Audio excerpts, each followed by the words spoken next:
All right, everybody, we're back. You know, my first guest tonight from such films as Save the Last Dance and 10 Things I Hate About You. Now she can be seen in Mona Lisa's Smile. Please welcome Julia Stiles.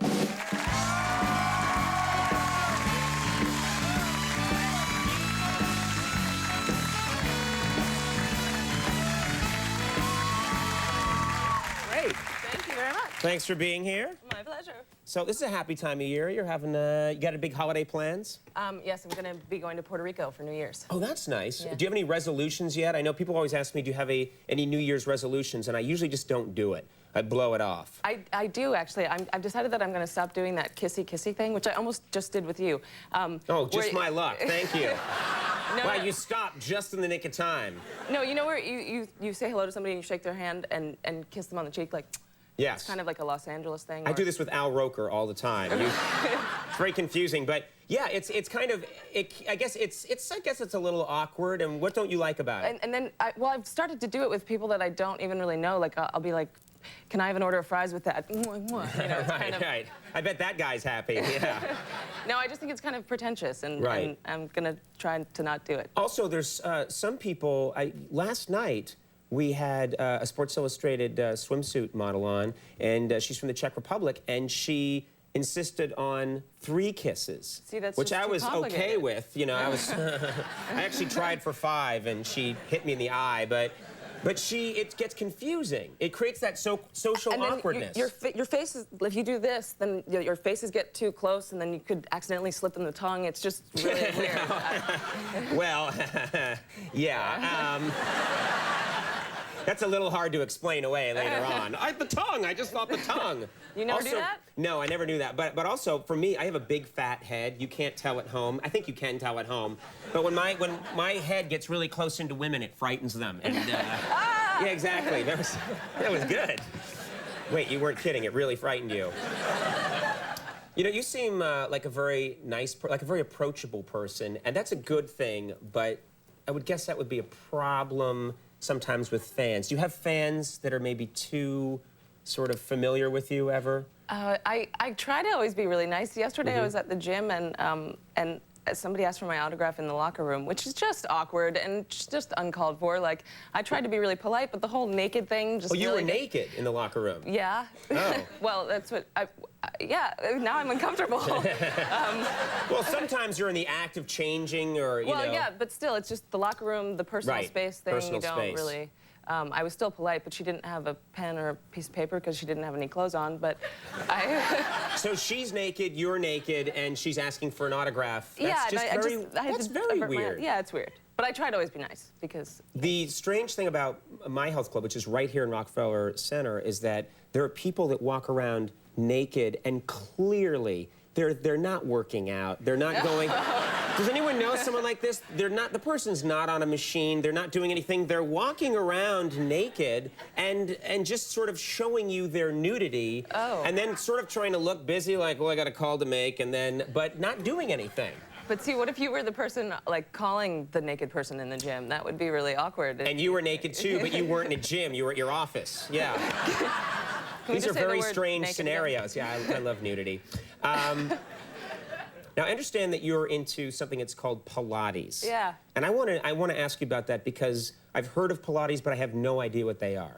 I got into it because of Save the Last Dance. It's really good for ballerinas, like for doing pliés and being flexible. And there's a weird machine that has these ropes that you put your legs in. It's just bizarre. But they gave me one of those machines. Normally you go to a studio to do it, but they gave me one of the machines for the dance movie, and I have it in my apartment now. I have like a tiny little shoebox apartment, so when people come over, they're like, what is that medieval torture device? Like, what is... It just looks like a house of bondage when you come into your apartment.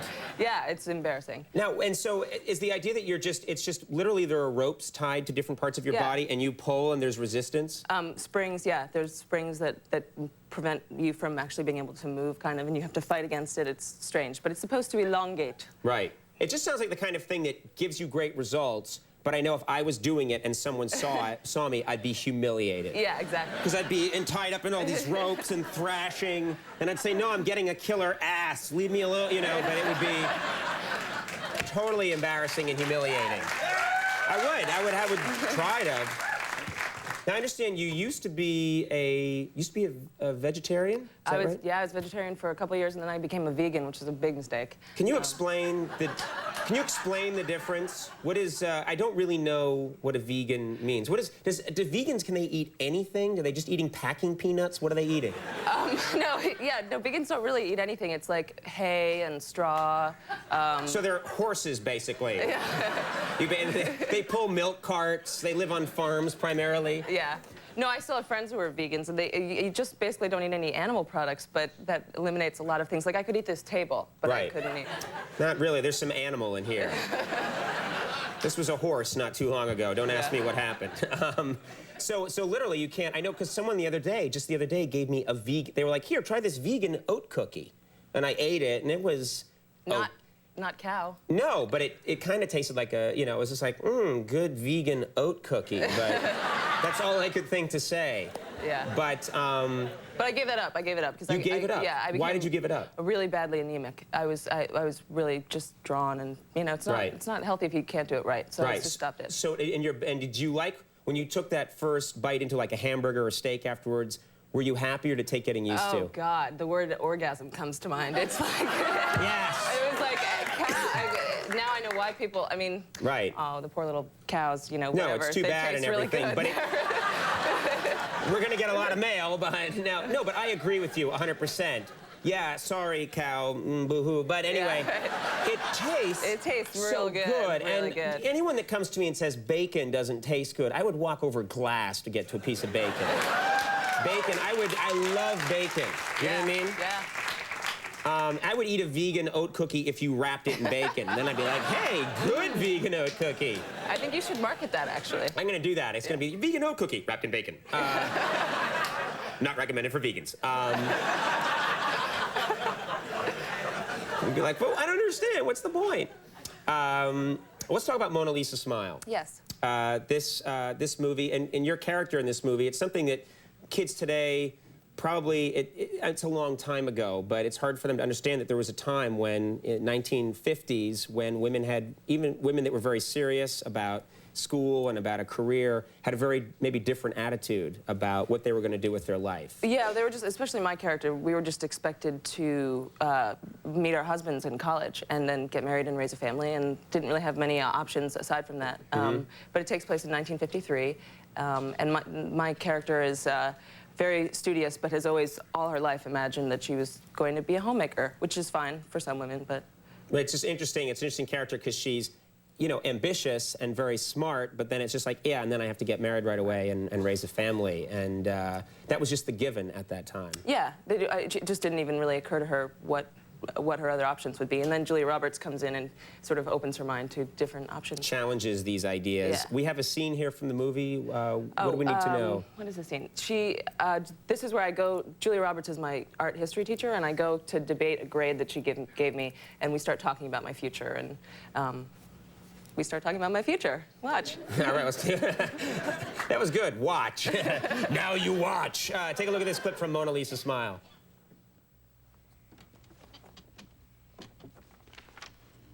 Is that my file?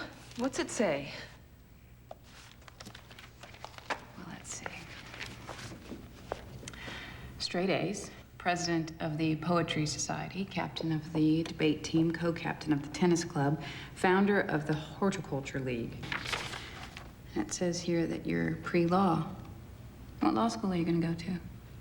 I hadn't really thought about that. I mean, after I graduate, I plan on getting married. And then? And then I'll be married. You can do both. Just for fun, if you could go to any law school in the country, which would it be? Yale. Yale. They keep 5 slots open for women, 1 unofficially for a Wellesley girl.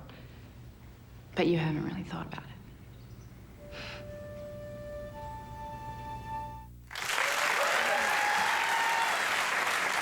Mona Lisa Smile is in theaters now. When do you leave?